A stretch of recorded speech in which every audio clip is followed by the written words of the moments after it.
عليكم ورحمة الله وبركاته. كيف حالكم اليوم؟ لما تنزل ويندوز جديدة تقعد حاير في التعريفات، وفي كل مرة نفس المشكلة انك انت تقعد تفكر كيف تدير في التعريفات. هل بتدور كل تعريفة بروحها في النت، او انت بتدور CD خاصة بالتعريفات، ومرات ينزل لك التعريف الصح ومرات ما يتعرفش. هذه المشكلة الأولى.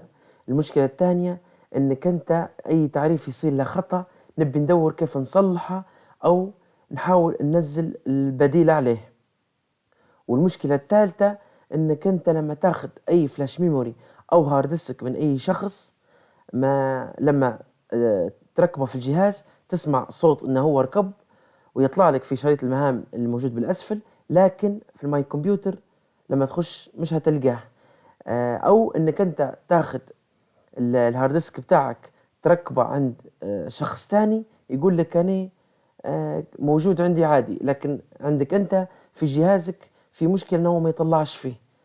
أو أنت ركبت فلاش ميموري من أي شخص ولما فكيتها حولتها بدون ما إنك تدير ريجكت أو إنك تلغيها من الشريط المهام الموجود زي ما قلنا بالأسفل. فأنت المشكلة هذه يلزمها تصليح. ومن بيش نطول عليكم، حل المشاكل الثلاثة حيكون في فيديونا اليوم. أول شيء حندخل على الموقع اللي حنسيبه لكم في أسفل الفيديو. حنلقى فري داونلود وفري ترايل. في منكم حيسألني الفرق بيناتهم. اللي هي الفري داونلود مميزاتها عادية، اللي زي ما شرحت عليها في البداية 3 متطلبات اللي نبوهم احنا حيحلهم لي. البرو يكون إضافات أكثر ومش هنحتاج لها. يعني نضغط على الفري داونلود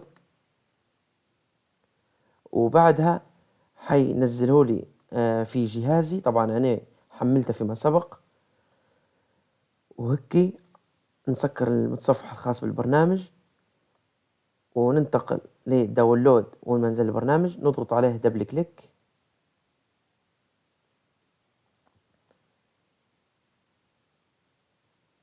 وتوا بدأ تنفتح السيت اب باش نثبتوا البرنامج او نقوموا بعملية الانستول للبرنامج.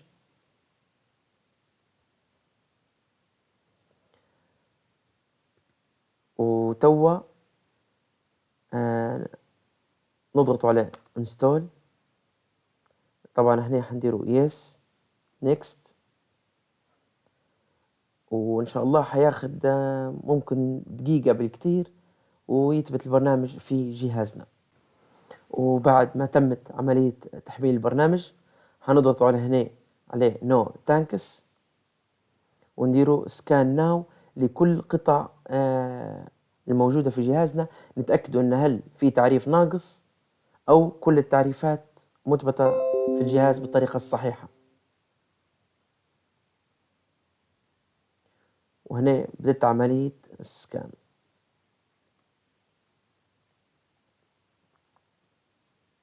زي ما نشوفوا هنا يقرأ في كل قطع الجهاز من VGA، من كرت الصوت، لكل البلوتوث، لأي حاجة موجودة في جهازي تحتاج لتعريف. وزي ما نلاحظوا توا هذه القائمة اللي موجودة فيها قطعة خاصة بالجهاز اللي تحتاج للأبديت، ومرات تكون فيها مشكلة تحتاج لتصليح. وهذه اللي موجودات في الأسفل اللي مؤشر عليهم بعلامة برو، هادم للأسف ما نقدروش نثبتوهم، لأن زي ما قلنا هذه تحتاج للنسخة اللي مش فري. طبعا هذه يحتاجوها جماعة المحبين الألعاب. يعني أنت لو مش من محبين الألعاب مش هتهمك التعريفات هذه الخاصة بتشغيل الألعاب. أما القائمة الموجودة بالأسفل بكل اللي من تحت اللي مكتوب عليها up to date، طبعا هذه اللي هي متوفر تحديث كامل بها في جهازك. يعني لو كانت ناقصة أو كانت فيها أي مشكلة جهازنا معالجها وأمورها كويسة.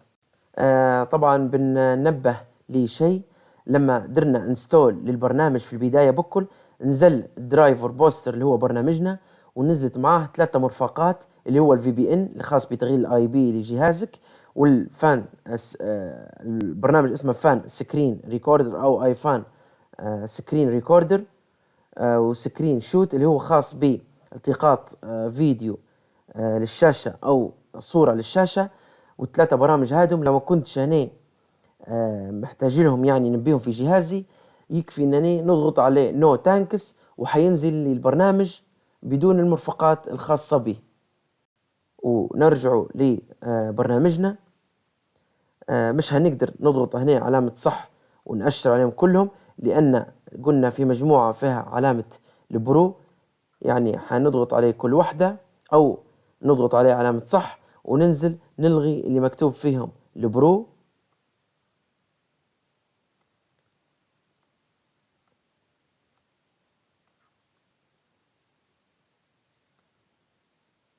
وهيك بعد ما كملنا ضغطنا عليهم حنضغط عليه update now وحنضغط عليه اوكي.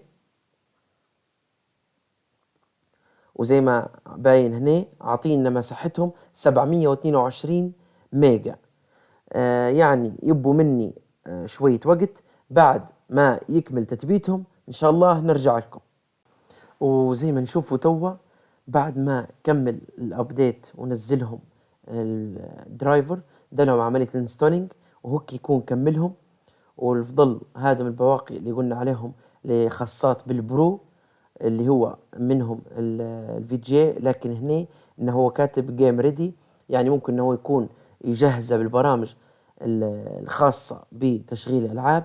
يعني هذه نسخة البرو تحتاج انك انت تنزلها زي ما قلت لو كنت انت من محبي الالعاب.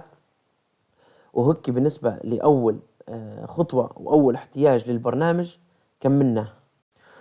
وتوا نديروا ريبوت أو ريستارت للجهاز من جديد، مش يتم عملية تنزيل البرامج على أكمل وجه، وإن خلاص ننتهوا من النقطة الأولى وخشوا في حل تاني مشكلة اللي نستفيد منها عن طريق البرنامج. نديروا ريبوت ونرجع لكم من جديد.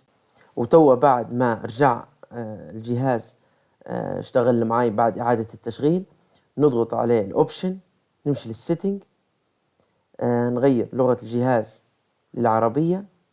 أنا حنشرح توا باقي الخطوتين بالعربية. هنجي لجهة الأدوات اللي هي تولز، حتطلع لي المشكلة الثانية اللي هي قلنا عليها إصلاح خطأ في الجهاز، لكن هذه الميزة حيستفيد بها أصحاب نسخة البرو، مجرد ما يضغط عليها حيلقى كيف طريقة إصلاحها. أما المشكلة الثالثة اللي هي قلنا الأجهزة اللي نوصلوها سواء هارد ديسك خارجي أو فلاش ميموري، اللي هي تنظيف بيانات الجهاز الغير موصول، مجرد أني نضغط عليها قال لك تساعد هذه الأداة في تنظيف جميع بيانات الأجهزة غير متصلة. يعني لو كان فيها أي إشكالية ومش طلعت لي في الماي كمبيوتر، بإذن الله بالبرنامج هذا حنحل المشكلة وحنتمكن من إني نلقى الفلاش ميموري أو الهارد ديسك بتاعي طلع لي عليه سطح الماي كمبيوتر. وبعد ما تم شرح 3 مشاكل اللي قلنا نتعرضوا لها وعن طريق البرنامج هذا نحلوها، بنتطرق ل 3 مشاكل بسيطات حنختصرها في دقيقة ممكن، اللي هي إصلاح الصوت. ممكن لو كانت فسطة أي مشكلة الصوت بتاعك ممكن تحلها من هنا. وهنا فشل الشبكة اللي هو لما توصل كيبل النت ممكن انك انت ما يوصلكش الانترنت في جهازك، هنا حيحلها لك. وهنا اصلاح الدقة الغير صحيح اللي هي ريزوليوشن الخاصة بالشاشة بتاعي حيقوم بتعديلها. وهيك طرقت وشرحت كل تفاصيل البرنامج، ركزنا على 3 نقاط أساسية، وكانت 3 نقاط الأخيرات مجرد شرح بسيط عليها. أنني وصلت لكم المعلومة كويس. أي سؤال وجهولي في الكومنتات. ما تنسوش زر الاشتراك وتفعيل الجرس، ولملتقانا لفيديو آخر. السلام عليكم ورحمة الله وبركاته.